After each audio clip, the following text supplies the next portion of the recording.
Hey everyone, this one was another busy week here in Congress. I've had my son Magnum here with me, my oldest, my 7-year-old, which is always very special for me. It's great to have him with me.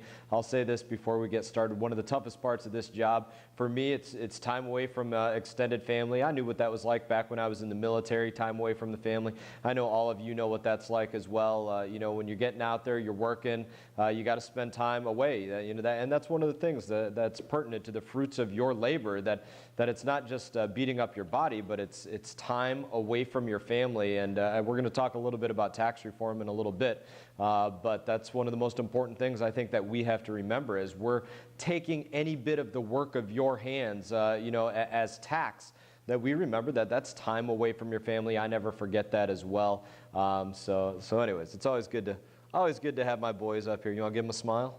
You want to say hi to anybody? Hi. You want to say hi to Mommy? Hi, Mommy. Or your brother, or your sister, or your dog? What? No? You want to get off the camera? Or you want to stay on? Hello doesn't say hi. All right, buddy. Thank you. So anyways, to be able to watch him and just guide him through some of the struggles that I wouldn't normally get to see day to day, week to week by having him up here, it's important for me. It's those moments where I think it's where we learn the most. Those moments of struggle. It's where we learn the most. So for me to get to see his moments of struggle and his moments of joy and get to still play a role in it, even when I'm up here, it's special for me.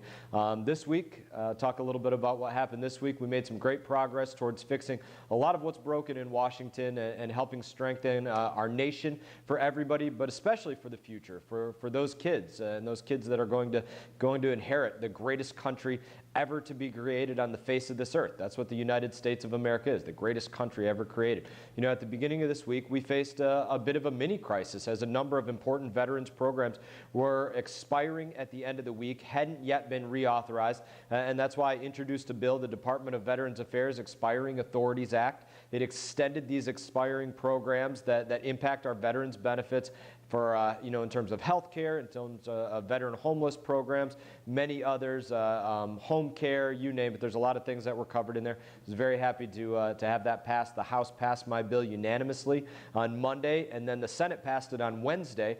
Speaker Ryan sent it over to the President on Thursday, and we got it signed into law before any of these critical programs expired. It was a great win for veterans that protected programs, nursing home care, support services for caregivers, transportation, child care assistance, housing, and home loan services. There was a lot in there. So I would say it's extremely important that we pass this bill and that these programs and benefits are being kept in place. I always do everything that I can to make sure that those that gave everything they could in defense of this country, that they get what they were promised and they get the care that they need and that they deserve. Another big ticket item on the docket for this week, as I brought up already, tax reform.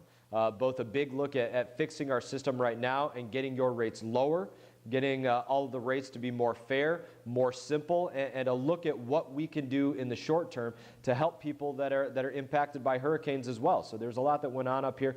Before we get to tax reform, though, I do want to talk about a few other items that we've been addressing this week. One important bill that we passed this week was aimed at holding North Korea, their regime, accountable for human rights abuses. That one was called the North Korean Human Rights Reauthorization Act. As you know, Kim Jong-un's regime, it's been behaving increasingly aggressive towards the U.S., towards our allies. Just a few weeks ago, they detonated a hydrogen bomb.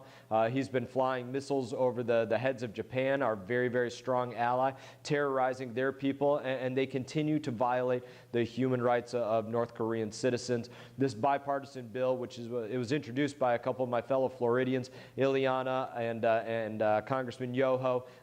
They basically did all of the work on this to extend the North Korean Human Rights Act of 2004 to make sure that we're holding North Korea accountable for their actions. And very strong move, very strong work on their part. Very proud of the work that they did. On a national security front, I also had the opportunity to meet with SOCOM leaders, and that stands for Special Operations Command. Those of you that don't know all the military jargon, the military acronyms, I know we use a lot of them, so Special Operations Command.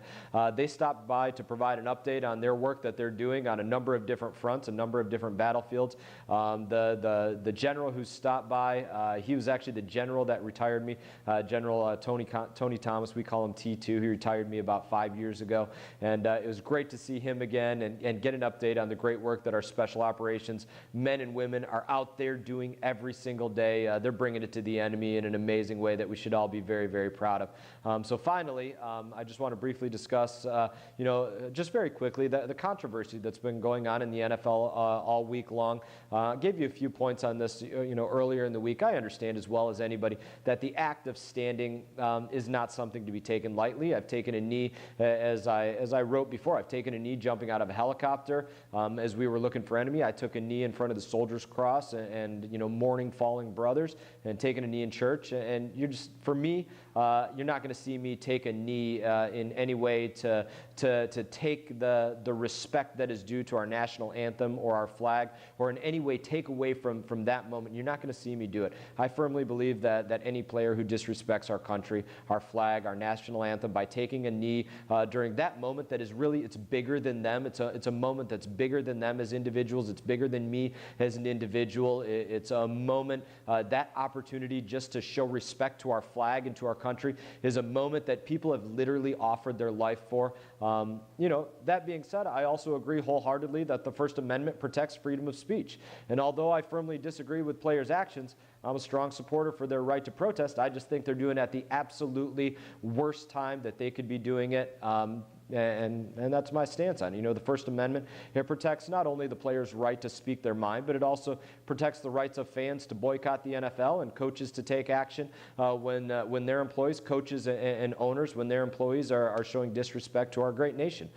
So that's, that sword certainly cuts both ways. The bottom line is that I find the conduct of these players unacceptable. That's just my opinion on it. I can't fathom the logic of a system that doles out penalties for celebrating a touchdown, but refuses to enforce rules mandating players stand respectfully during the national anthem.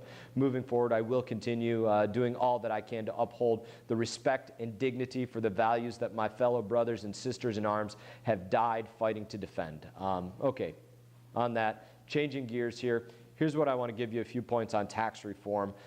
Tax reform is one of the biggest things that we can do for any person out there. We are affecting your wallet. We're affecting your pocketbook, your savings. And when we affect the wallet of each and every one of you, we are affecting the entire breadth of the American economy. And if we are affecting the entire breadth of the American economy, then I think we're affecting the entire world. And as you know, I've been an outspoken critic of our current tax code. I've always said that we need a tax code that is more simple, that is more fair, that eliminates lobbyist loopholes, that really only benefit the well-connected at the expense of those that are the hardest working. We need a tax code that incentivizes American innovation, incentivizes small business growth, supports job growth on every single front, rather than one that drives people overseas and out of our country. So on Wednesday, we had a retreat to talk about the next steps in tax reform.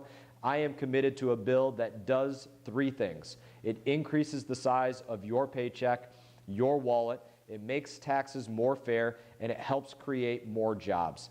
On that first point, bigger paychecks. The reality is that your taxes are too high.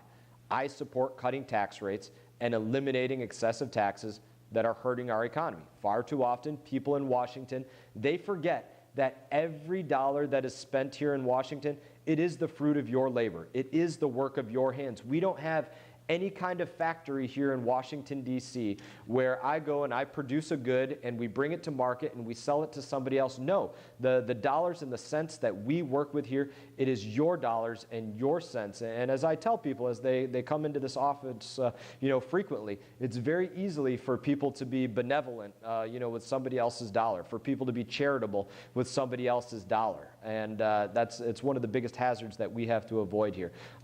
This change, it's going to mean that you get to keep more of your money that you earn. You should get to do more with your money. That's the bottom line. I'm also working to make certain that our tax code is more fair. Right now, it's way too complicated. That's the simple fact. One way that we can improve this is to eliminate special interest loopholes that are used by the wealthiest individuals, lobbyists in Washington, D.C., insiders, to pay lower tax rates than the rest of America. It should be so simple that you could fill your taxes out on a form that's the size of a postcard, and that is the goal. That's one of the things that I truly believe we're going to get accomplished out of this. It is going to be simple, and people aren't going to have to spend near the hours, near the dollars to go out there and and get their taxes taken care of. One more point that I'll say, our country's tax code right now, it's hurting innovation. It's crushing small businesses. I support reducing the tax code to a level that really, it levels the playing field for American job creators and brings more businesses to the United States of America. That has to be the goal if we're going to get more people to work. This is still a work in progress.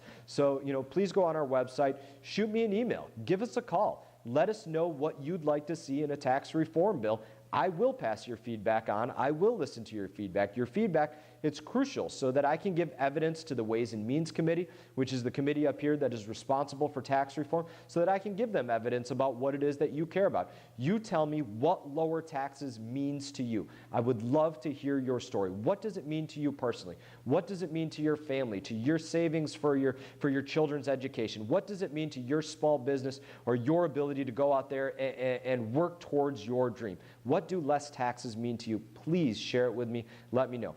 So on the short-term front, we were also able to secure emergency relief for regions affected by Hurricane Harvey, Irma, Maria by providing targeted tax relief for those that really need it most. The bill allows for deduction of personal casualty losses, penalty-free access to retirement funds, an incentive for charitable giving, disaster-related employment relief, and it's going to strengthen the earned income tax credit, the child tax credit for people who suffer financial losses and job losses as a result of the hurricane.